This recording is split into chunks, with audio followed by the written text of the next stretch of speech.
xiriirka kubadda cagta adduunka ee FIFA ayaa xalay madaxweynaha Mareykanka Donald Trump guddoonsiiyay abaalmarin loogu yeeray biladda nabadda ee FIFA intii lagu guda jiray xafladii lagu sameynayay isku aadka qaramada ka qayb galaya koobka adduunka 2026 ee Mareykanku martigeliyayaashiisa ka mid yahay. madaxweynaha xiriirka kubadda cagta ee ah hay'adan magaceeda FIFA loo soo gaabiyo Gianni Infantino ayaa Trump guddoonsiiyay bilad nabadeedan uu sheegay inuu ku muntaystay badbaadinta nafo badan oo colaadaha dunidu galaafan lahaayeen. Trump oo ay ka muuqatay inuu dhab ugu farxay biladda ay FIFA u garatay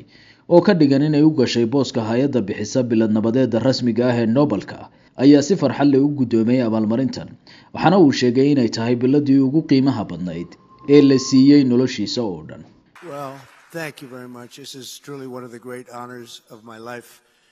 And beyond awards, Johnny and I saved millions and millions of lives. The Congo, as an example, over 10 million people killed, and it was heading for another 10 million very quickly. And it just, you know, the fact that we could do that, India, Pakistan, so many different wars that we're able to end, in some cases a little bit before they started, just right before they started. It was going to be late, but we got them done, and it's such an honor to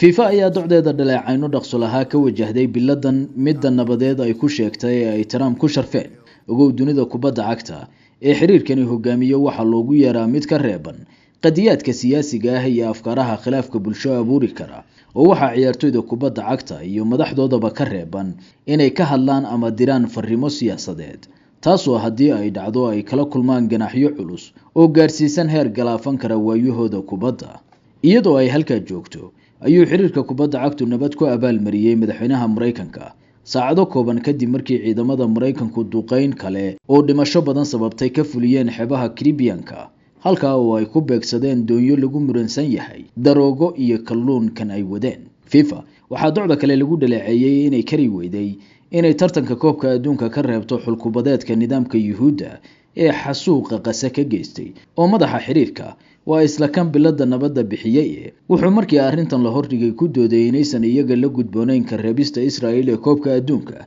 sababtoo ah buu yiri annaga arrin noo taal ma aha xalinta khilaafaadyada juqraafi siyaasadeed.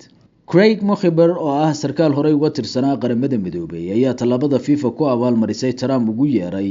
fadeexad aan laga fiirsan. Craig ayaa Al Jazeera u sheegay FIFA waxay Trump ku abaalmarisay taageeradiisa karaamada ka fogay Israa'iil,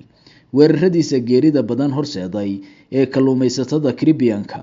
iyo xadgudubyadiisa foosha xun ee ka dhanka ah xuquuqda aadanaha. Trump oo dadaalkii abid ugu dheeraa ku bixiyay helidda biladda nabadda adduunka